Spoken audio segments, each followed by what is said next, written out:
The Battle of Chapultepec in September 1847 was a United States victory over Mexican forces holding Chapultepec Castle in Mexico City during the Mexican-American War. The castle, sitting atop a 200-foot-tall hill, was an important position for the defense of the city. Its capture paved the way for the fall of Mexico City. Background: on September 8, 1847, in the costly Battle of Molino del Rey, U.S. forces had managed to drive the Mexicans from their positions near the base of Chapultepec Castle guarding Mexico City from the west. However, Army engineers were still interested in the southern causeways to the city. General Winfield Scott held a council of war with his generals and engineers on September 11.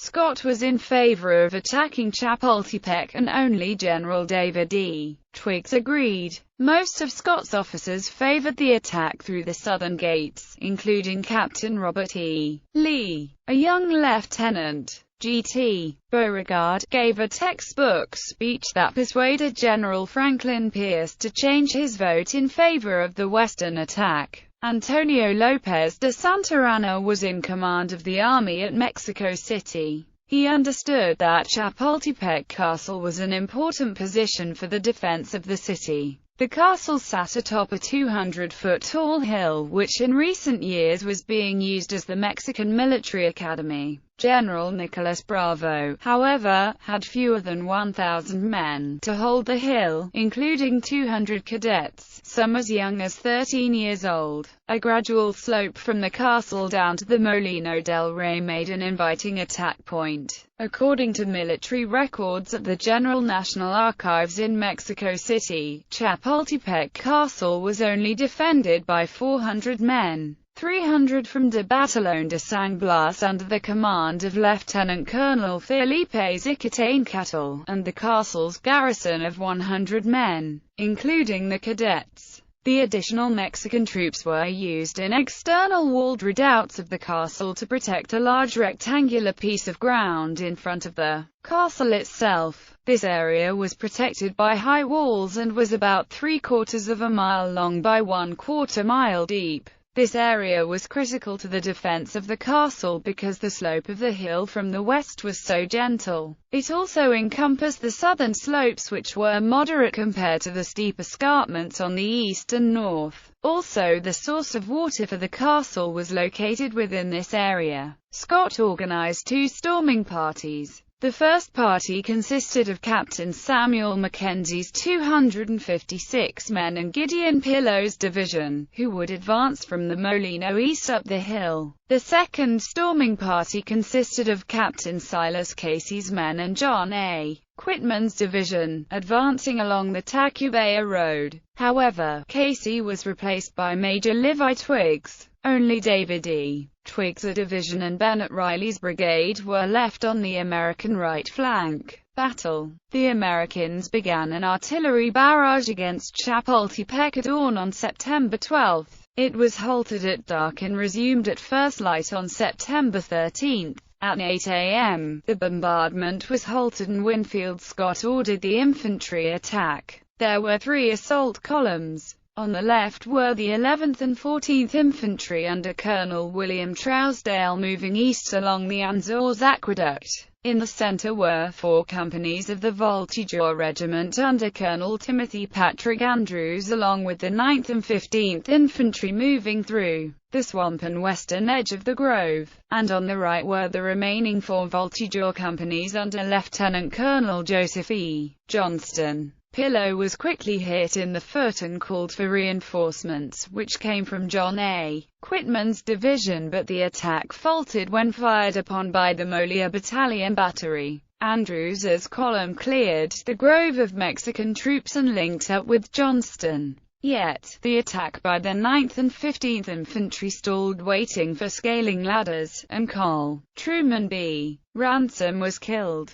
Quitman sent Percifer Smith's brigade to his right and brought in James Shields, plus the New York and 2D Pennsylvania regiments into the assault. At the same time, Newman S. Clark's brigade arrived on the western slope, as did the scaling ladders. The voltigeurs soon planted their flag on the parapet.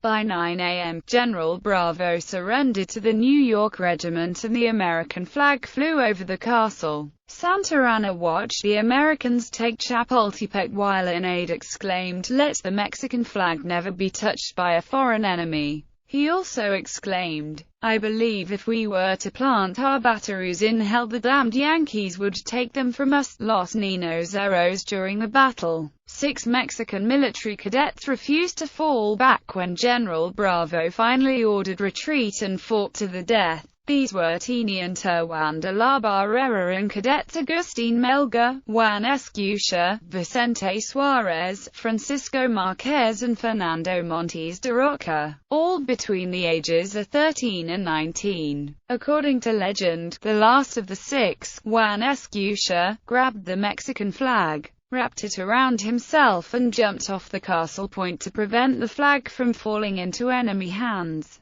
In 1967, Gabriel Flores painted a mural depicting Los Niños Héroes. A mural decorates the ceiling of the palace, showing Juan Escutia wrapped in the flag, apparently falling from above. A monument stands in Chapultepec Park commemorating their courage. The cadets are eulogized in Mexican history as Los Niños Héroes, the child heroes, or heroic cadets. St. Patrick's Battalion. 30 men from the St. Patrick's Battalion, a group of former United States Army soldiers who joined the Mexican side, were executed en masse during the battle. They had been previously captured at the Battle of Churubusco. Colonel William S. Harney specified that they were to be hanged with Chapultepec in view and that the precise moment of their death was to occur when the U.S. flag replaced the Mexican tricolor atop the citadel. Belen and San Cosme gates. General Scott arrived at the castle and was mobbed by cheerful soldiers.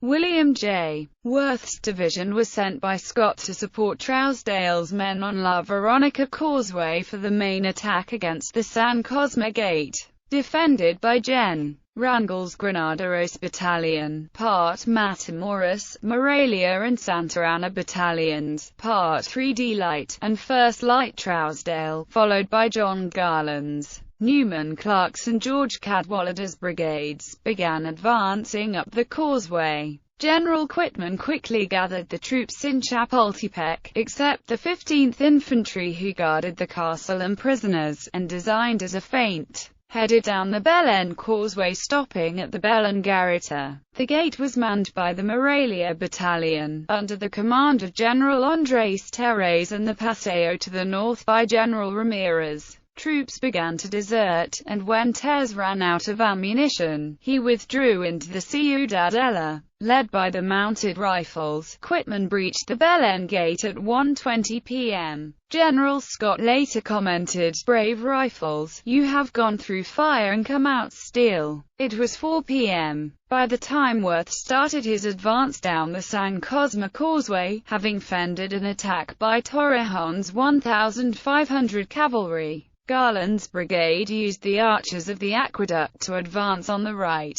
Clark's men on the right passed through a tunnel made by sappers. Lieutenant Ulysses S. Grant, and some 4th Infantry, used the bell tower of San Cosme Church south of the causeway to place a mountain howitzer. On the north side of the road, Naval Officer Raphael Semmes repeated Grant's successful maneuver. Lieutenant George Terrett then led a group of Marines behind the Mexican defenders and, climbing to the roof, unleashed a deadly volley on the artillery gunners. By 6 p.m., Worth had broken through the gate, and the defenders scattered, many retreating into the Ciudadela, sweeping Santa Anna along with them. As night fell, Worth lobbed 5 mortar rounds into the city which fell near the National Palace. Aftermath. The city was yet to be taken. Santa Anna had 5,000 troops in the Ciudadela and 7,000 in other parts of the city.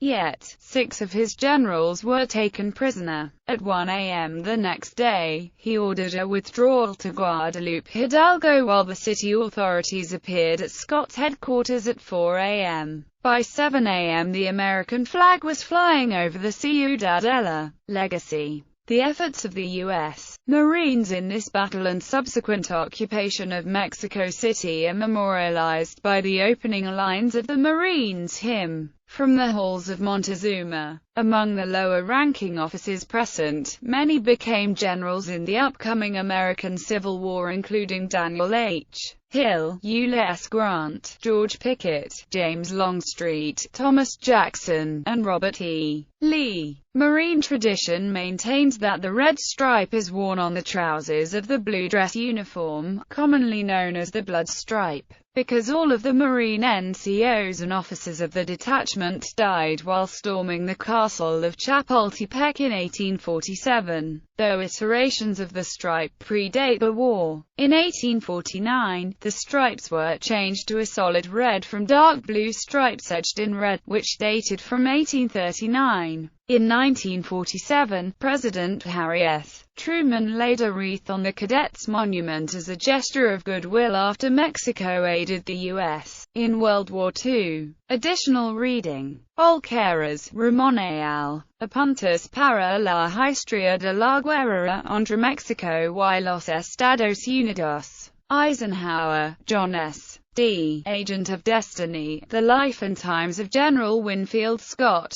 Nevin, David, Editor, The Mexican War. Ramsey, Albert C. The Other Side. Scott, Winfield. Official Report. Annual Reports 1894. War Department lists trophy guns. 1 to 24-pounder bronze, 1 to 8-inch howitzer and 2 to 4-pounder Bonza howitzers.